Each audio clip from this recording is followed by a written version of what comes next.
اور اس کے بعد پہلی مرتبہ مال غنیمت آیا ہے، اس کی تقسیم کے حوالے سے لوگ آگاہ نہیں تھے، لہٰذا جو کچھ ملا تھا ہر آدمی سمجھ رہا تھا یہ گھوڑا میں لے کر آیا ہوں، یہ تلوار میں لے کر آیا ہوں، یہ فلاں چیز میں لے کر آیا ہوں، تو بس نظریں تھی وہاں پر کہ اب یہ میرے ہاتھ میں آئی، یہ چیزیں میرے ہاتھ میں کنٹرول میں۔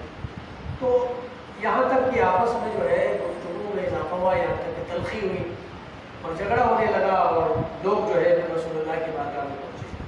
اللہ یسألونک عن الانفال، یہ لوگ تم سے سوال کر رہے ہیں کہ انفال کے بارے میں کیا ہے، انفال یہ مال غنیمت کے بارے میں کیا کہتے ہیں، کیا ہوگا، جو لے کر آیا وہ لے کر جائے گا یا کچھ اور معاملہ ہے اس کا؟ تو اللہ کی طرف سے قل الانفال، حبیب کہہ دیجئے قل الانفال للہ وللرسول، یہ جو انفال جو مال غنیمت جو آپ نے اسٹاک کیا ہوا سارا لا کر کے، یہ مال اللہ کا ہے اور اس کے رسول کا ہے۔ جو جھگڑے ہو رہے تھے وہ بالکل ایک دم زیرو ہو گئے، وہ سمجھ رہے تھے شاید یہ اپنا مال اٹھائیں گے۔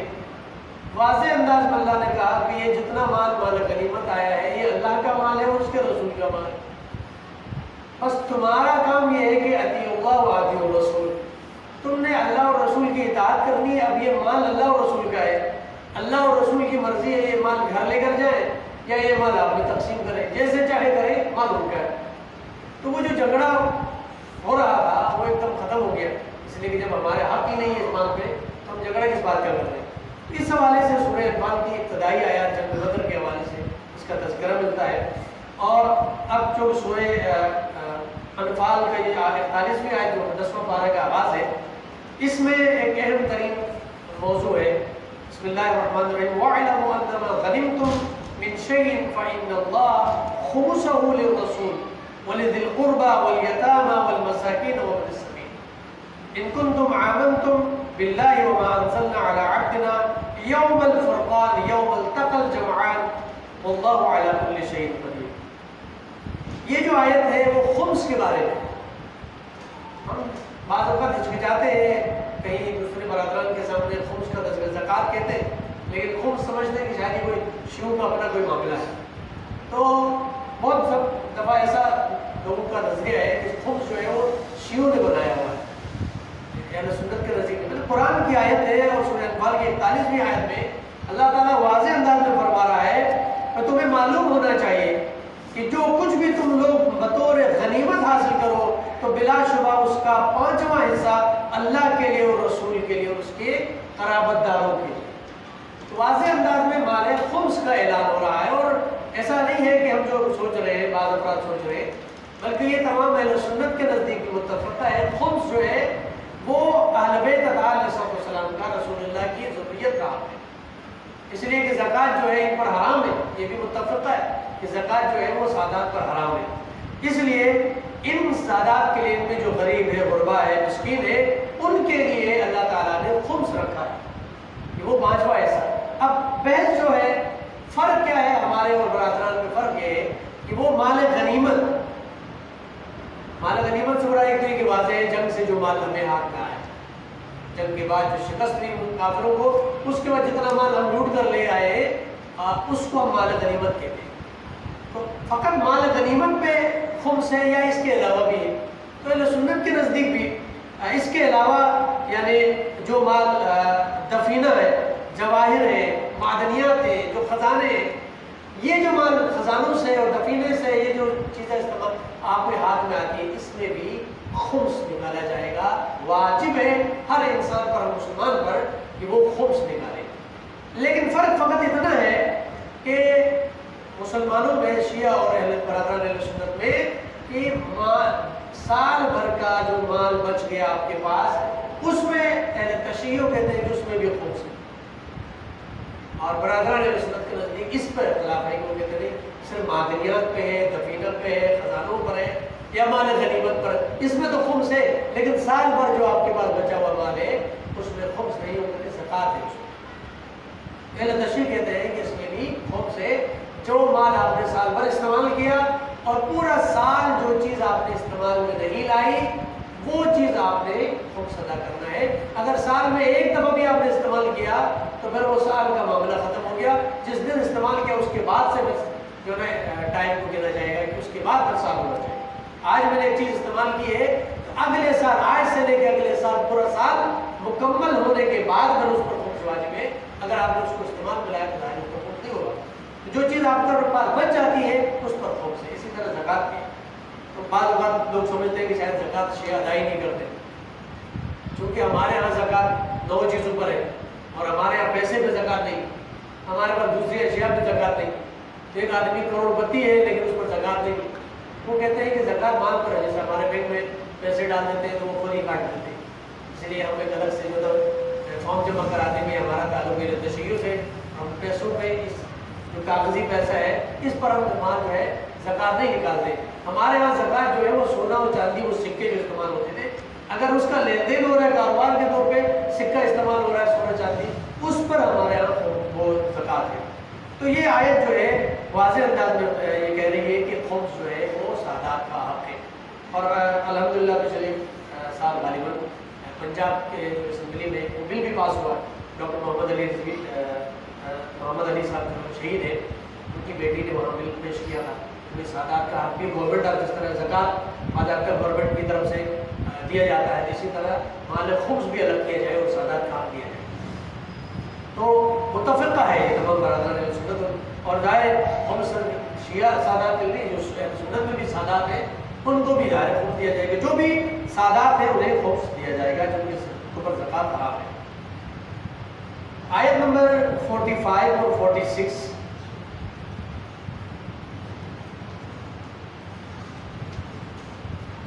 یا ایھا الذین آمنوا اذا لقیتم فئة فاثبتوا واذکروا اللہ کثیرا لعلکم تفلحون۔ یہ ایمان والو جب کسی گروہ سے تمہاری مٹبیر ہو جائے، مقابلہ ہو جائے تو ثابت قدم رہنا ہے اور اللہ کو زیادہ یاد کرنا ہے تاکہ تم لوگ فلاح پاؤ، اور اطیعوا اللہ والرسول ولا تنازعوا فتفشلوا وتذهب ريحكم واصبروا۔ یہ بہت اہم بات ہے کہ تم اللہ اور رسول کی اطاعت کرو، ثابت قدم رہو اور آپس میں اختلاف نہ کرو، ولا تنازعوا، آپس میں جھگڑا نہیں کرو، آپس میں کہیں قرآن میں آگا ولا تفرقوا، آپس میں تفرقہ نہیں کرو، آپس میں تنازع اور جھگڑا نہیں کرو، اور اگر تم جھگڑا کرتے ہو تفرقہ بازی کرتے ہو تو پھر کیا ہوگا تمہارے ساتھ؟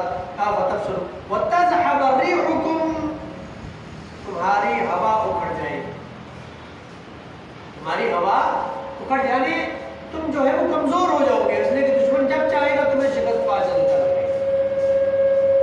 تو ہمیں یہ دیا جا رہا ہے کہ ہم اپنے آپ کو آپس میں اختلافات سے بچائیں۔ مسلمان جتنے فرقے بنے ہوئے لیکن سب خدا کے ماننے والے، رسول کے ماننے والے، اللہ کے اس بیت اللہ پر جا کر کے حج کرنے والے، تو تمام کو لازم ہے کہ وہ آپس میں اتحاد رکھے۔ نہیں رکھو گے، اور آج ہمارا جو پوری دنیا میں عالم اسلام کا حال ہے وہ اسی وجہ سے ہے کہ کبھی وہ رسالت مآب کی توہین کرتے ہیں، وہ قرآن مجید کی توہین کرتے ہیں، چونکہ ہم متفق نہیں، متحد نہیں ہے، جس کی وجہ سے وہ جب چاہے جس کی چاہے وہ توہین کرتے ہیں۔ تو حکم یہ دیا کہ آپس میں تفرقہ نہیں کرو۔ یہ افسوس کا مقام ہے کہ یہی قرآن پڑھنے والے ایران بھی کر دیا، آیت بھی پڑھ رہے تھے وَاعْتَصِمُوا بِحَبْلِ اللَّهِ جَمِيعًا وَلَا تَفَرَّقُوا، اس آیت کو بھی پڑھتے ہیں، اس کے بعد کہتے ہیں کہ فلاں کافر ہے، فلاں جو ہے نا زندگی ہے، اس کو قتل کرو، اس کو مارو، اس کو فلاں کرو۔ یہ قرآن پڑھ کے قرآن کا الٹ کیا جا رہا ہے۔ اسی لیے مجھے اکثر ایک حدیث جو ہے میں سناتا ہوں کہ رُبَّتَ لِلْقُرْآنِ وَالْقُرْآنَ يَلْعَنُهُ، حدیث رسول ہے کہ بہت سارے قاریان قرآن ایسے ہیں کہ وہ تو قرآن کی تلاوت کرتے ہیں، قرآن پلٹ کے ان کو لعنت کرتے ہیں۔ قرآن پڑھنے والے بہت ایسے قاریان قرآن ہیں، وہ قرآن کی تلاوت کرتے ہیں، ویسے بہت خوبصورت آواز میں تلاوت کرتے ہیں، لیکن ہر آیت پلٹ کے اس پہ لعنت کرتی ہے۔ آپ سوچیں گے قرآن پڑھنے والا قاری قرآن اس کو ثواب ملنا چاہیے، اس میں نیکیوں میں اضافہ ہونا چاہیے، یہ قرآن اس پر لعنت کیسے کر رہا ہے؟ تو عجب نہیں، جواب یہی آئے گا کہ جناب آپ نے خود پڑھا ہے وَاعْتَصِمُوا بِحَبْلِ اللَّهِ جَمِيعًا وَلَا تَفَرَّقُوا، یہ آیت پڑھ رہے ہو اور پھر کہہ رہو فلاں کافر ہے، فلاں مرتد ہے، فلاں ہے، اس کو قتل کرو، تو یہ آیت کے خلاف آپ جا رہے ہو کہ آیت پلٹ کے لعنت کر دی، تو پڑھ بھی رہا ہے، وہ بھی نہیں کرتا۔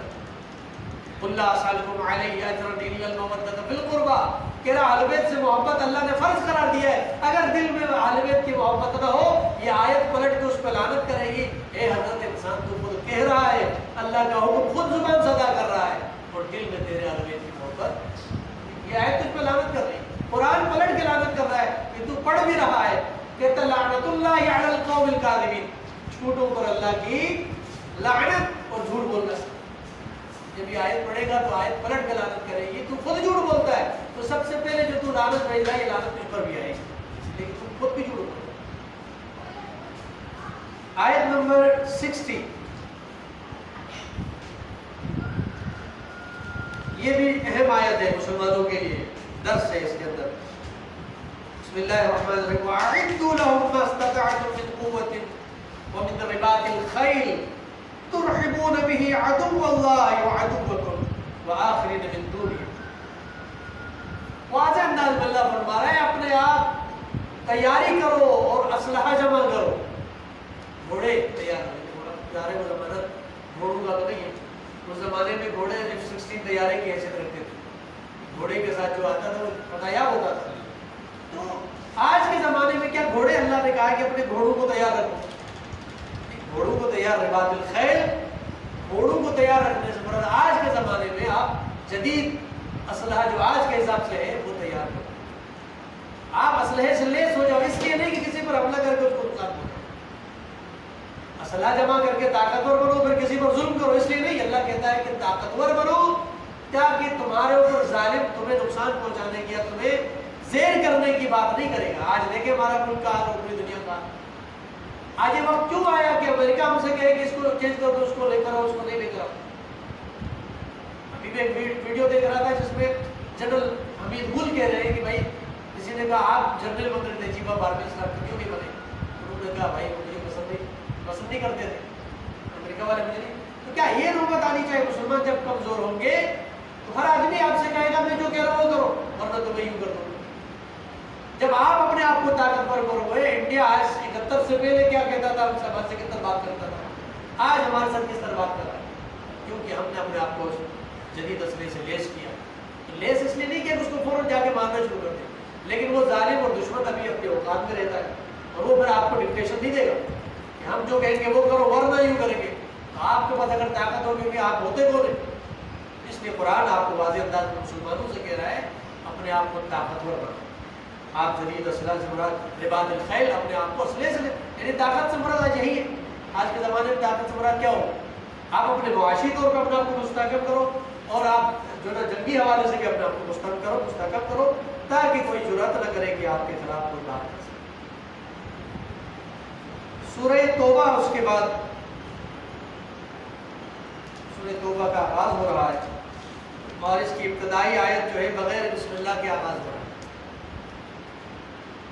یعنی ساری صورتیں جو ہے بسم اللہ سے شروع ہوتی ہیں، اللہ کے نام سے آغاز ہوتا ہے، لیکن یہ واحد سورہ ہے جس میں بسم اللہ الرحمن الرحیم۔ اس کے اور بہت سارے مطالب بیان ہوئی، مطلب اس کا یوں بھی بیان ہوا ہے کہ کیونکہ مشرکین کو اللہ تعالیٰ وارننگ دے رہا ہے، اللہ تعالیٰ مشرکین کو وارننگ دے رہا ہے، تو اللہ تعالیٰ نے رحمان اور رحمانیت کے اعلان نہیں کیا۔ ایک دفعہ آپ جو نا اپنے رحمان بھی، آپ رحیم بھی، آپ رحم و کرم کی باتیں کریں گے، پھر ایک دم آپ کو دھمکی کیسے دیں گے؟ دھمکی دینے کے لیے تو اپنے آپ کو ذرا ماحول اور اپنا اس کو بنانا پڑتا ہے نا کہ آپ دھمکی دے رہے ہیں۔ آپ ہنستے مسکراتے کسی کو دھمکی دیں گے تو دھمکی کون لے گا؟ یہ ذرا آپ کا انداز، تو اب یہاں رحمان الرحیم سے آغاز نہیں کیا اللہ نے، بسم اللہ الرحمن الرحیم سے بغیر جو ہے آپ نے اعلان کیا۔ یہ سورہ توبہ جس کی ابتدائی آیت جو ہے اس میں بغیر بسم اللہ، یہ جب یہ سورہ اترا، آیتیں اتری، تو پہلا جو حج ہے، جس ہمارے کہتے ہیں کہ ہم اللہ کے نبی نے پہلا حج، پہلا اور آخری حج، ایک حج پہ اللہ کے نبی نہیں گئے، یعنی آپ جس وقت حج میں گئے اس سے ایک سال پہلے حج فرض ہو گیا تھا، تو آپ نے ایک مسلمانوں کو بھیجا، اس میں حضرت ابوبکر کو جو ہے وہ امیر حج بنا کے بھیجا، اور امیر حج بنا کے یہ سورہ توبہ ان کو دے دیا کہ جاؤ حج بھی کرو، مکے میں جا کے یہ مشرکین کو سناؤ، ان کو وارننگ دے دو۔ یہ لے کے چلے گئے۔ ادھر جبرائیل علیہ السلام آ گئے اور اللہ کے نبی کی بارگاہ میں کہا، اے محمد، یہ جو سورہ براءت نازل ہوا ہے، سورہ براءت، اس کی آیتیں مشرکین کو یا تو تم جا کے سناؤ یا تم جیسا کوئی جا کے سنائے۔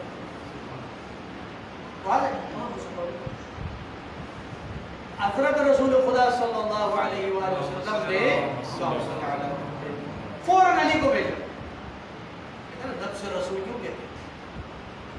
نفس رسول نے جان، رسول کی جان، رسول جیسا۔ تو حکم پروردگار آیا کہ فوراً جاؤ اور خود جاؤ یا خود کسی اپنے جیسے کو بھیجو. تو اپنے جیسے علی کو انہوں نے بھیجا اور ایک راستے میں گئے تھے مولائے کائنات وہاں گئے اور دیکھا کہ حضرت علی پیچھے پیچھے آ رہے. تو خلیفہ اول نے کہا کہ خیریت کیا ہوا؟ کہا کہ اللہ کے نبی نے بھیجا ہے کہ واپس لوٹنا ہے، کوئی منع کر دیا کچھ ہو گیا؟ کہا نہیں کچھ نہیں ہوا، آپ بدستور جائیں. لیکن یہ جو سورہ برات جو لے کے لے جا رہے ہیں یہ جو آیات ہیں یہ میں تلاوت کروں گا. اللہ کے نبی نے کہا کہ مجھے دے دو، باقی آپ اپنے حساب سے بات کنٹینیو کریں. کیوں؟ اس لیے کہ آپ جس کو جا کے سنانے جا رہے ہیں وہ منافقین اور مشرکین مکہ ہے. ایسا نہ ہو کہ کوئی یہ کہے وہ یہ تو کل ہمارے ساتھ تھا، آپ ہمیں یہ بتا رہے ہیں کہ یہ کرو یہ فلاں نہ کرو، آپ بھی تو ہمارے ساتھ نہیں. تمام مسلمانوں کا متفقہ ہے کہ خود علی مرتضیٰ کے بارے میں جسے کرم اللہ وجہہ الکریم ہے. ہمارے برادران بھی کہتے ہیں نا، ہم بھی کہتے ہیں ہمارے برادر کرم اللہ وجہہ الکریم. کیوں کہتے ہیں؟ وہ چہرہ کہ جو کسی ایک لحظے کے لیے بت کے سامنے نہیں جھکا، اس لیے کہتے ہیں وجہہ الکریم. وہ کرم والا چہرہ ہے جبکہ وہ کبھی بھی کسی بت کے سامنے نہیں جھکا. اس لیے یہ علی کے لیے خاص ہے، علی مرتضیٰ کی. تو علی مرتضیٰ جا کے سنائیں گے تو کسی کی ضرورت نہیں ہو سکتی کہ جناب آپ بھی تو کل ہمارے ساتھ ہو جائے، آپ بھی تو یہ کل 360 مطلب مشکل ہے، آپ ہمیں سنانے آ گئے. اس لیے اللہ کی طرف سے حکم آیا اور علی مرتضیٰ گئے اور جا کر کے وہاں پر ان کو وارن کیا اور ان کو مہلت دی، 4 مہینے کا ٹائم دیا. حج کا مہینہ جو ہے وہ محرم مہینوں میں 7 مہینوں میں سے 4 مہینوں میں جنگ نہیں ہوتی تھی. لہٰذا کہا کہ 4 مہینے کی مہلت تمہیں دے رہے ہیں، سدھر جاؤ اور اس کے بعد اگر جو نہیں سدھرے گا تو پھر اس کو اجازت نہیں ہے خانہ کعبہ میں داخل ہونے، یعنی حرم میں داخل ہونے. حرم تو میقات آپ جا کے وہاں گئے تو میقات حرم کے قریب والا میقات میں حضرت عائشہ مسجد عائشہ ہے، تو وہاں سے حرم کا آغاز ہوتا ہے. تو آپ نے دیکھا وہ بورڈ لگا ہوا ہے یہاں سے آگے کفار کے لیے اجازت نہیں. سنا ہے کہ اجازت دے رہے ہو. تو اس وقت سے مشرکین کے لیے اجازت ختم ہو گئی، 4 مہینے کی مہلت بھی دی گئی. اور پھر اگر کوئی سدھرنا چاہے، کوئی کہتا نہیں مجھے پناہ دے دو، کوئی دن مجھے سمجھنے کی اجازت دو، پھر بھی اجازت دی جائے گی. اس کے بعد بھی اگر کوئی نہیں سمجھتا ہے تو ان کو وہاں سے نکال کے باہر کر دیا جائے گا. پھر قرآن کی کچھ آیات ہیں جس میں کہا جہاں ملے ان کو مار دو، فَضْرِبُوا فَوْقَ الْأَعْنَاقِ، گردنیں اڑا دو، جہاں ملے ان کو مارو. اس کو لے کے آج مغرب جو ہے وہ اس آیات کو لے کے نکال کے کہتا ہے دیکھو اسلام یہ ہے. اسلام کہتا ہے ان کو جہاں ملو مارو، تو مار داڑ کی بات کرتا ہے. جبکہ اگر آیت کی تناظر میں جا کے غور و فکر کریں تو صرف ان مشرکین کی بات ہے، سب مشرکین کی نہیں. جہاں مشرکین نے مارو نہیں کہا، صرف مکے کے حدود میں یعنی حرم کے اندر بیٹھے ہوئے ان کو آلریڈی 4 مہینے کی مہلت بھی دی گئی. اس کے بعد بھی اگر کوئی سمجھنا چاہے پھر بھی مہلت دی جائے گی، پناہ دی جائے گی. اس کے بعد پھر کوئی انسان مانے گا نہیں، پھر بھی مشرک رہے گا. تو اب یہ خانہ کعبہ اللہ کا گھر جو ہے یہ مشرکین سے پاک کر دے گا، لہٰذا اب اجازت نہیں ہوگی. لہٰذا ان کو پہلے بتایا گیا تھا کہ نکل جاؤ، پھر بھی نہیں جا رہے. تو اب جہاں ملیں گے تو پھر دوسری زبان، زبان 2 طرح کی زبان ہوتی ہے، ایک پیار محبت کی زبان ہوتی ہے، ایک پھر دوسری زبان ہوتی ہے. تو پھر ہاتھ کے ذریعے سے، اب زبان سے نہیں سمجھے تو پھر ہاتھ کے ذریعے طاقت کے ذریعے سے ان کو وہاں سے نکالنا ہوگا، یا پھر انہیں مرنا ہوگا یا پھر نکالنا ہوگا.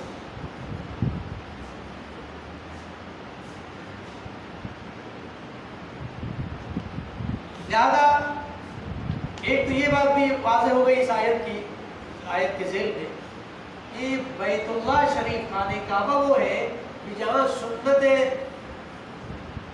رسول خدا کے حکم سے ہو رہا ہے اور مولا کائنات کر دیتی ہے. سنت مولا علی بھی ہے اور حکم خدا بھی ہے، حکم رسول بھی ہے.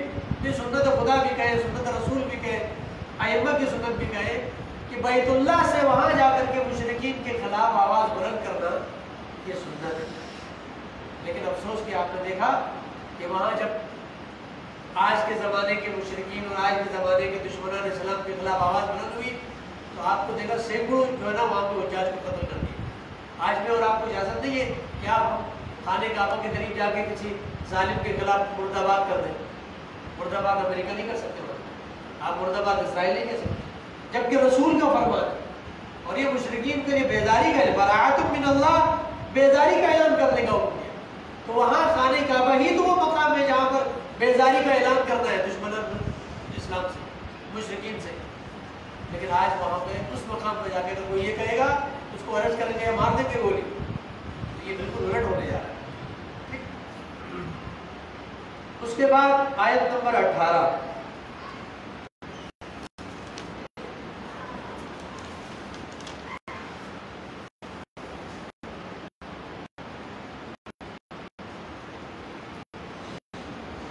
بسم اللہ الرحمن الرحیم،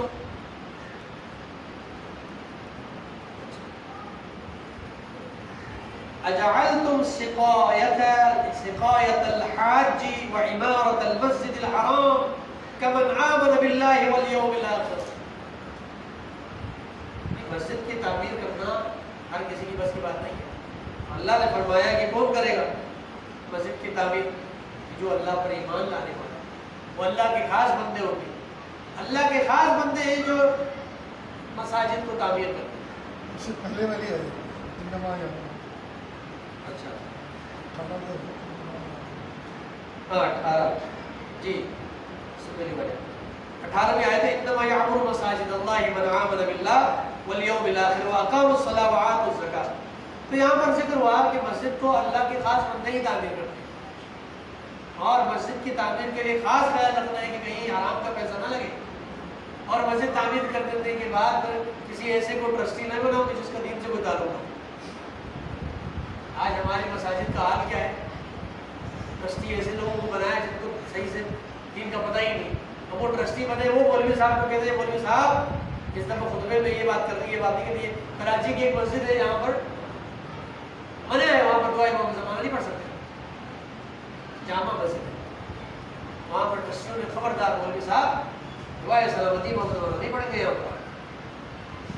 اب آپ اندازہ لگائیں کیا اللہ کہہ رہا ہے کہ وہ خاص بندے ہوں گے جو اللہ کی مسجد کو تعمیر کرتے ہیں اور اللہ کی مسجد کی رکھوالی کرتے ہیں، پھر اس کے انتظامات کو سنبھال رہے ہوں گے۔ لیکن ایسے لوگ کہ جن کا دین سے کوئی تعلق نہیں، بھائی کوئی بڑا آدمی پیسہ والا آدمی حرام حلال کی پابندی کرانے کا پیسہ دے رہا ہے، وہ آؤ جو ٹرسٹی بنے، لائف ٹرسٹی بنا دیا اس کو۔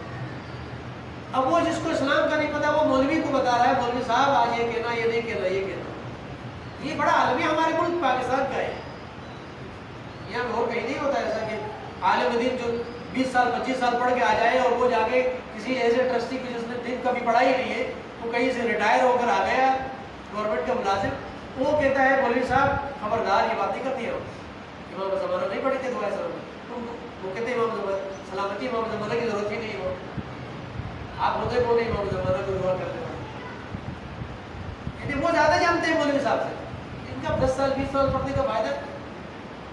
آپ نے جس کو ملازم رکھا ہے جس طرح ایک چپراسی اور صفائی والے کو رکھا ہے جس کو اس طرح کہیں ایسے کرو ویسے کرو، آپ نے مولوی صاحب کو نہیں کہا۔ تو ہمارا بڑا عالمی ہے، اگر یہ کہ پیسہ کون سا لگتا ہے؟ ہمارے ظاہری صاحب فرماتے تھے نا کہ ایک مسجد میں پیسہ لگ رہا تھا، انہوں نے کسی نے کہا مولوی صاحب یہ ان کا پیسہ آپ لگا رہے مسجد میں، ان کی کمائی حرام کی ہے۔ انہوں نے کہا کہ حرام کی کمائی سے ہم صرف واش روم بنا رہے ہیں، واش روم مسجد کے بنانے، اور سر بتا رہے تھے کہ واش روم بھی قبلہ رخ بنایا تھا، پیسہ صحیح نہیں تھا لیکن واش روم بھی صحیح نہیں بنایا، قبلہ رخ بنانا جائز نہیں اسلام میں، حرام کا پیسہ مسجد میں نہیں لگانا ہے۔ یہاں پہ اسلام آباد میں ایک مسجد میں نے دیکھا، وہاں ایک بہت بڑی اداکارہ کے نام سے اس نے بنایا، تو حرام کی کمائی گانا گانا یا ناچ کر کے اس طرح کی چیز کمانا جو ہے وہ حرام، اس کی کمائی حرام کی ہے، وہ مسجد میں آپ نے لگا